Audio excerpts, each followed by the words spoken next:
नमस्कार, आप देख रहे हैं जनता की आवाज और मैं हूं आपके साथ ज्योति कनौजिया। आइए रुक करते हैं खबर की ओर। पूर्व जिला पार्षद व भाजपा नेता महेंद्र यादव ने प्रेस कॉन्फ्रेंस कर डॉक्टर जसवंत को दिया करारा जवाब। पूर्व जिला पार्षद व भाजपा नेता महेंद्र यादव ने प्रेस कॉन्फ्रेंस कर पूर्व मंत्री डॉक्टर जसवंत को दिया करारा जवाब। कहा कि आप पुत्र मोह में धृतराष्ट्र हो गए हैं, आपको कुछ दिखाई नहीं देता, आप हमको क्या चेतावनी देते हो? खुद अपनी गिरेबान में झांक कर देखो कि आपने कितने कुकर्म किए हैं। आपने कल अपने बेटे के जन्मदिन पर कार रैली निकाली, उसमें ज्यादातर गाड़ियां हरियाणा से आई थी और आप कहते हो बहरोड की जनता मेरे साथ है। बहरोड की जनता को आपकी औकात पता है। आपने महंत चांदनाथ जी को गालियां दी और चुनाव में उनका विरोध किया। ऐसे ही आपने सांसद बाबा बालकनाथ जी के साथ किया। आप केंद्रीय संसदीय बोर्ड सदस्य के सामने खुले मंच से धमकी देते हो कि बहरोड से मेरे बेटे को टिकट नहीं मिला तो मैं निर्दलीय चुनाव लड़ूंगा। क्या साबित करना चाह रहे थे आप? अब मंदिर में घंटी बजाओ, जनता सब जान चुकी है आपके बारे में। और आप कहते हो मेरा बेटा अमेरिका पढ़कर आया है, वहाँ तो राहुल गांधी भी पढ़ा है, हमें क्या पता पढ़ा है या दिमाग का इलाज करा के आया है। देखिए पूरी रिपोर्ट जनता की आवाज पर। कल हमारे बहरोड के अंदर एक जन्मदिन मनाया गया था नेता का। क्या जन्मदिन मनाया भाई? वो बेटा 12 महीने का हुआ है क्या? उसका जन्मदिन पहली बार मना रहे? अरे भाई, इतने 30-35 साल का होगा, आज तक उसका जन्मदिन नहीं मनाया। आज कहाँ जरूरत पड़ रही है जन्मदिन मनाने की? लेकिन जन्मदिन इसलिए मनाया गया कि धरातल और जमीन खिसक गई, नीचे से खिसक गई, जनता के बीच में ये ड्रामा कर रहे हैं। और ये जन्मदिन नहीं था, ये तो कार रैली थी, कार रैली। और कार रैली कहाँ से? पूरे क्षेत्र से, अलवर से, तिजारा, भिवाड़ी, खैरथल, मुंडावर, बानसूर, राजगढ़, पता नहीं कहाँ से गाड़ियाँ आई। इधर मैंने कल वीडियो बनवाया है, हरियाणा से नारनौल, महेंद्रगढ़, रेवाड़ी और नांगल चौधरी, हरियाणा की गाड़ी। मेरे पास वीडियो, इस बात का प्रूफ है। पूरे क्षेत्र के अंदर इस तरह से बाहर के लोगों को ला करके ना, और इस तरह का ड्रामा किया गया जो सहन करने योग्य नहीं है। मैं कहता हूँ जनता का इतना बुरा हाल हुआ है। और कार रैली की थी, उस कार में एक दो आदमी थे, इससे ज़्यादा आदमी नहीं थे।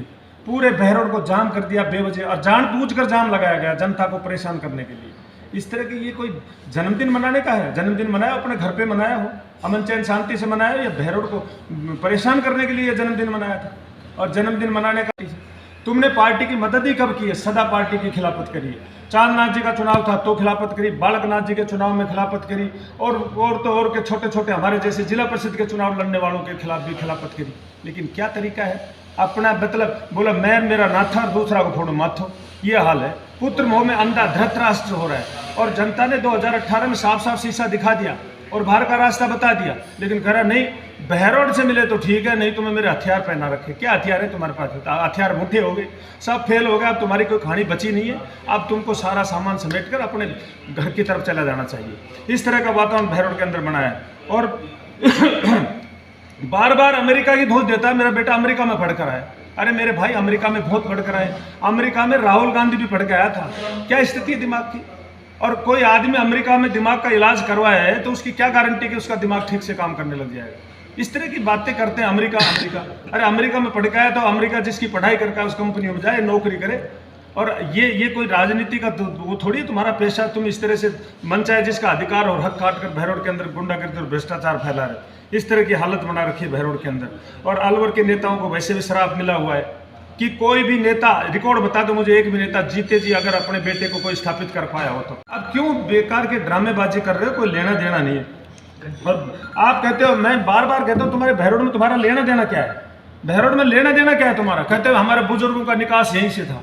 अरे बुजुर्गों का निकास था, तुम्हें क्षेत्र अच्छा नहीं लगा, तुम्हारे बुजुर्ग चले गए तो किस्सा खत्म तुम्हारा।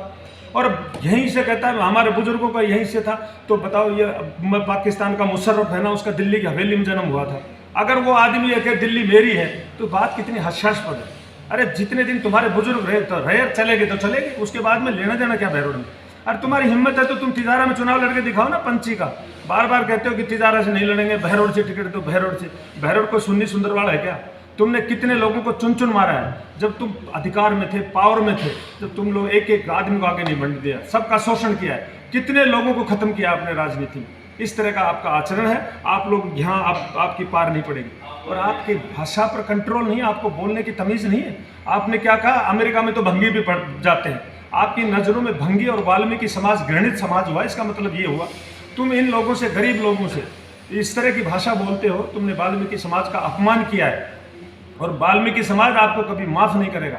आपने कहा अमेरिका में भंगी भी पढ़ने जाते हैं, ये शब्द बोलने की कहाँ जरूरत थी तुम्हें? इसका मतलब भंगी तुम्हारी नज़रों में गिरा हुआ है, ये तुम्हारी सोच है। इस तरह की राजनीति तुम भैरव के अंदर करते हो और तुम हमको कहते हो ये हजारिये हैं।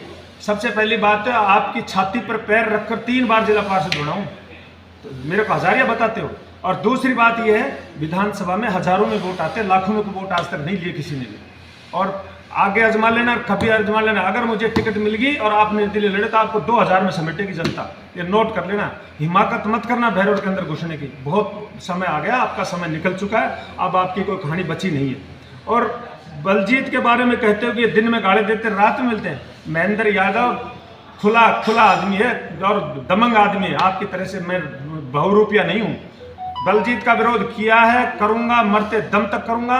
और ना बलजीत का डर लगता है और ना तेरा डर लगता है मुझे। डरने की बात नहीं है। और रात को छुपना उपना ये आपने सीखा जिंदगी में। मैं खुले में कहता हूँ, भैरव की जनता के मान सम्मान और स्वाभिमान के लिए महेंद्र सिंह किसी भी हद तक जा सकता है। और विधायक जैसे तेरे जैसे 360 देखें और आप मंत्री बन लिए।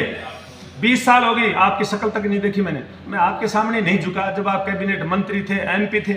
मैं कहता हूं अब आपका पतन हो चुका है, आप बोरी बिस्तर गोड़ करो और यहां से भगो। और तुम ये बार बार तुमने मंच की मर्यादाएं तोड़ी है। कल एक पार्लियामेंट्री बोर्ड के सदस्य के सामने आपने खुली चुनौती दे दी कि मैं निर्दलीय चुनाव लड़ूंगा अगर मेरे बेटे को टिकट नहीं मिला तो। ये कोई तरीका है? सभ्यता है क्या? इस तरह के तुम्हारा आचरण है। तुम लोग क्या भला करोगे जनता का जब तुम नेताओं की परवाह ना करके तुम इस तरह की चुनौती देते हो? अब तुम्हारा अध्याय खत्म हो चुका है और अब आप अपना बोरी बिस्तर बहरोड़ के जो नेता है एक दूसरे पे छीटाकशी बहुत कर रहे हैं, लेकिन विकास की कोई बातें नहीं कर रहा। अगर आपको बहरोड़ आपकी पार्टी अगर टिकट देती है और आप अगर बढ़ते आप किस बात को लेकर चुनाव में जाएंगे? मेरा भाई साहब, सबसे पहली बात तो हम बहरोड़ के नेता आपस में छीटाकशी नहीं कर रहे। ये जो भारी लोग हैं जिन्होंने क्षेत्र को खराब किया है, इनके खिलाफ हमारे रुख है, इनके खिलाफ छीटाकशी है, इनके खिलाफ हमारा विरोध है। और अगर मुझे अवसर मिला तो मैं विश्वास के साथ कहता हूँ, पूरे विधानसभा क्षेत्र की जनता जनार्दन के सामने कह रहा हूँ, मैं क्षेत्र के एक एक समस्या के खिलाफ लड़ूंगा। गरीब, मजदूर, किसान और वंचित पिछड़े लोगों के हितों की लड़ाई लड़ूंगा। नौजवानों के रोजगार की लड़ाई लड़ूंगा, चाहे मुझे कुछ भी कुर्बानी करनी पड़े, लेकिन नौजवानों के प्रति बहुत ज़्यादा मुझे ध्यान देने की जरूरत है। अगर मुझे मौका मिला तो नौजवानों के रोजगार की लड़ाई लड़ूंगा, मेरा सबसे बड़ा संकल्प ये है। और बहरोड़ के अंदर जिस तरह से भ्रष्टाचार, गुंडागर्दी, चोरी, डकैती, लूटपाट, इस तरह का माहौल बना हुआ, इसके खिलाफ लड़ाई लड़ूंगा, चाहे मुझे किसी भी हद तक जाना पड़े, कितनी भी बड़ी कुर्बानी करनी पड़े, मैं बहरोड़ के मान सम्मान को बढ़ाऊंगा। ये मेरा संकल्प है राजनीति कि अब आपकी उम्र 70-75 साल हो चुकी है, आपकी बुद्धि काम करना बंद हो गई है। अब आपको घर में तो मंदिर बना रखा है, सुबह शाम ताली बजाओ और आरती करो और भगवान का भजन करो और अपने किए हुए कुकर्मों पर पश्चाताप करो। अब आपका समय ये नहीं है पुत्र मोह में अंधे होने के धृतराष्ट्र बनने का। आपने बेटे को आगे करके देख लिया, बेटा कामयाब नहीं हुआ और आपने सन्यासी थे, आप सन्यासी से फिर गृहस्थ की ओर दौड़ रहे हो। मैं आपको सलाह देता हूं कि आप पुनः सन्यास की तरफ चले जाएं और सन्यास में जाकर घर में मंदिर है, दोनों टाइम ताली बजाओ और आरती करो और अपने कुकर्मों को, जो कुकर्म किए हैं ना जिंदगी के अंदर, जो बुरे कर्म किए उन पर पश्चाताप करो और भगवान से प्रार्थना करो कि भगवान, मैंने जो गलत कर्म किए, कुकर्म किए, उनको ठीक करके मुझे सद्बुद्धि दो और मेरा बुढ़ापा चैन से निकल जाए। ये आप अवसर है आपका बात करने का। अब आपका चुनाव लड़ने का समय बीत गया, ना आपका बेटे का समय है और ना आपका समय। अब घंटी बजाओ और आराम करो। ऐसी ही खबर से जुड़े रहने के लिए आप देखते रहिए जनता की आवाज।